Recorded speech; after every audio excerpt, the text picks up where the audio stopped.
جادو کی وجہ سے کیا کیا ہوتا ہے؟ جادو کی وجہ سے ہوتا ہے بیماری بنتی ہے، بیماری بن سکتی ہے، بھولنے کی بیماری۔ اللہ کے نبی صلی اللہ علیہ وسلم پر جو جادو ہوا تھا وہ کیا ہوا تھا کہ نبی صلی اللہ علیہ وسلم کو صرف ایک مسئلہ میں، یہ بات یاد رکھیں، اس پر منکرین حدیث جو ہیں وہ اعتراض اٹھاتے ہیں، لیکن اس کی لمبی بحث ہے، ہم نے جواب دیا ہوا ہے الحمدللہ۔ لیکن یہ صرف ایک معاملہ میں نبی صلی اللہ علیہ وسلم کو بھولنے کا ایشو تھا، وہ بھی گھریلو مسئلے میں، باہر کا نہیں۔ تو نبی اللہ تعالیٰ نے وہ ہمیں بھی تو دکھانا تھا نا، نبی صلی اللہ علیہ وسلم اس جادو کے معاملے کو فیس نہ کرتے تو ہم نے کہاں ماننا تھا، ٹھیک ہے؟ تو ہمیں نمونہ نبی صلی اللہ علیہ وسلم ہر چیز میں ہے، بیماری میں کیسے، صحت میں کیسے، تو جادو کے علاج میں وہ ساری چیزیں ہمیں وہاں سے سیکھی ہیں، تو ہمیں پتہ ہونا چاہیے کہ نبی صلی اللہ علیہ وسلم نے جب جادو کو فیس کیا تو کیا معاملہ تھا، کیسے ہوا۔ پھر اسی طرح سے انسان پر جب جادو ہوتا ہے تو اس کو بیماری بن سکتی ہے، کسی طرح کی بیماری بھی، جنات کا اثر ہوتا ہے تو بیماری بن سکتی ہے، کسی طرح کی بیماری بھی، پاگل پن تک کی بیماری، پاگل تک کی۔ وہ صحابی نے بتایا نا کہ ہم گئے ہیں کسی علاقے میں، وہاں پر ان لوگوں نے پوچھا کہ آپ میں کوئی دم کرنے والا ہے، کیونکہ آپ وہاں سے آئے ہیں، نبی صلی اللہ علیہ وسلم کے پاس سے آئے ہیں، کوئی خیر لے کے آئے ہیں، تو آپ میں کوئی دم کرنے والا ہے؟ تو انہوں نے بتایا ہاں ہم دم کرتے ہیں۔ تو اللہ کے نبی صلی اللہ علیہ وسلم کے اس صحابی بتاتے ہیں کہ اس بندے کو جکڑا ہوا تھا زنجیروں کے ساتھ، اس پر فاتحہ کا دم کیا گیا، وہ ٹھیک ہو گیا۔ وہ بتانے کا مقصد یہ کہ کوئی شیطانی عمل یا اثر کی وجہ سے اگر انسان پر سحر ہواتف یا سحر خمول اس طرح کوئی سحر ہو جاتا ہے تو پھر اس کا علاج بھی ہوتا ہے، لیکن بتانے کا مقصد یہ کہ اس طرح کے معاملات ہو سکتے ہیں۔ خوف کی بیماری بن جاتی ہے، آج کل ہر بندہ ڈپریشن کا شکار ہے، جادو جنات کی وجہ سے خوف کی بیماریاں بنتی ہیں، اور اس پر بہت زیادہ دلائل ہیں۔ کعب بن احبار کی مشہور حدیث، جو لوگ کہتے ہیں کہ جادو کچھ نہیں ہے، کعب بن احبار کیا فرماتے ہیں؟ اگر میں یہ پڑھائی نہ کرتا ہوتا، اگر میں یہ کچھ پڑھائی کو ذکر کرتے ہیں، وہ ایک دعا ہے لمبی، وہ ذکر کرتے ہوئے کہتے ہیں اگر میں یہ نہ پڑھتا ہوتا، مجھے جو یہودی ہیں، کیونکہ یہودیوں کا جادو جو ہے نا بڑا مشہور، مجھے یہودی جادو کر کے کوئی انسان سے جانور کی طرح بنا دیتے، نعوذ باللہ۔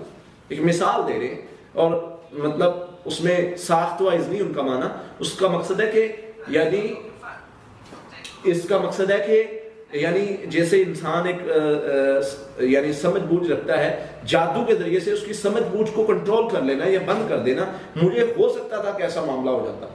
تو یہ جو چیز ہے، یہ چیز سمجھنے والی ہے کہ جادو کی وجہ سے مسائل تو بھائی بن سکتے ہیں۔ وسوسوں کا مسئلہ، نماز میں وسوسے، صحابی کیا فرماتے ہیں کہ میں عثمان بن ابی صلی اللہ کے وسلم نماز شروع کرتا ہوں، مجھے شیطان آ کر پکڑ لیتا ہے، مجھے ہوش ہی نہیں رہتا۔ اب شیطانی اثر کی وجہ سے جو خنزب ہے اس کا کیا کام ہے؟ خنزب کی جو جماعت ہے اس کا کام ہے نماز میں آ کر وسوسے ڈالنا، اور انسان کو جو ہے وضو میں بلحان نامی جن ہے اس کا کام ہے وضو میں وسوسے ڈالنا۔ اب وضو سے یہ وسوسوں سے OCD بنتی ہے، obsessive compulsive disorder۔ اب اس کی وجہ سے جو ہے وہ انسان نفسیاتی بیماری کا شکار ہو جاتا ہے۔ اب جادو کی وجہ سے جب شیطان وسوسوں کی بیماری لگاتا ہے، نفسیاتی مریض بنتا ہے، تو مسائل بن جاتے ہیں۔ لوگ کہتے ہیں نہیں جی یہ تو اب شروع ہوا ہے، OCD تو ڈائگنوز یا اس کو وہ کرنے کا جو ہے وہ 100 سال پہلے یہ تو ساری دریافت ہوئی ہیں چیزیں کہ یہ بیماری ہے۔ میں کہتا ہوں نبی صلی اللہ علیہ وسلم نے پہلے کا بتایا ہوگا، بھائی ہم آپ کو سامنے رکھ رہے ہیں نا چیزیں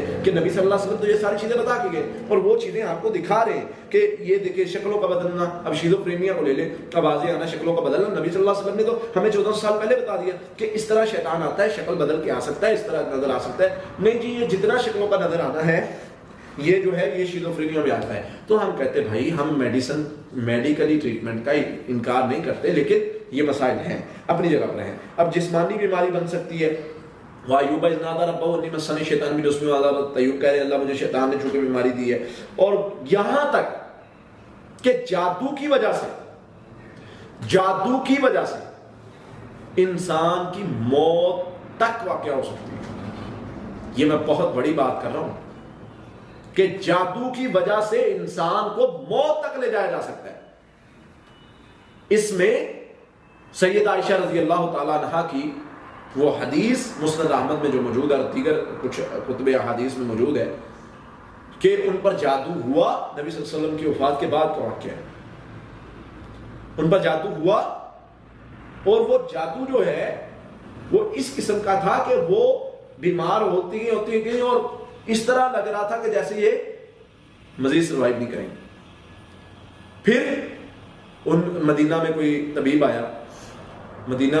آیا، اس نے جو ہے وہ علاج کیا، اس سے پوچھا، سیدہ نے جب پوچھا گیا، پتہ کروایا گیا تو پتہ چلا کہ یہ تو یعنی کوئی جادو کا مسئلہ ہے، اور پھر اس کا علاج کیا گیا، سیدہ نے علاج کیا، لیکن علاج سے پہلے نا بندہ ڈھونڈا کہ کہاں سے جادو ہے، ویسے تو وہ بندہ ڈھونڈا گیا، اور بندہ ڈھونڈ کے پھر اس کو وہ جو ہے وہ عورت تھی، لونڈی تھی، پھر اس کو جو ہے وہ پوچھا گیا کہ تم نے کیا کیا، تو اس نے بتایا کہ جو ہے وہ میں نے جادو کیا تھا، آپ فوت ہو جائیں تو میں آزاد ہو جاؤں۔ یہ اس لیول تک جادو اثر انداز ہوتا ہے۔ اب جادو کی وجہ سے بیماری بن سکتی ہے، جادو کی وجہ سے مسائل بن سکتے ہیں، جادو کی وجہ سے انسان کو یعنی موت کی طرف لے جایا جا سکتا ہے، مارنے کا جادو بھی ہو سکتا ہے۔ یہ احادیث ہمیں بتا رہی ہے۔ وہ کہتے ہیں جادو سے کیا ہوتا ہے، جادو سے کچھ بھی نہیں ہوتا بھائی۔ ایک وائرس آیا تھا کچھ سال پہلے، اور اس وائرس نے کیا کیا تھا، ساری دنیا بند کر کے رکھ دی تھی۔ وائرس پہ یقین ہے، جادو جن اور ان چیزوں پہ یقین نہیں۔ میں خود ذاتی طور پہ، اگر آپ مجھے ریگولر سننے والے ہیں تو آپ اس چیز کو سمجھتے ہیں کہ میں اتنا کوئی جادو کو بلیم دینے والا بندہ نہیں ہوں، اور نہ میں زیادہ خوف پھیلانے والا بندہ ہوں، لیکن ہم اس چیز سے انکار نہیں کر سکتے کہ جادو کچھ نہیں ہوتا، جادو کچھ نہیں کرتا۔ جادو سے کیا ہوتا ہے؟ کچھ بھی نہیں ہوتا۔ تو جادو جو ہے وہ بڑے مسائل پیدا کر سکتا ہے، جناتی مسائل کی وجہ سے بڑے مسائل ہو سکتے ہیں۔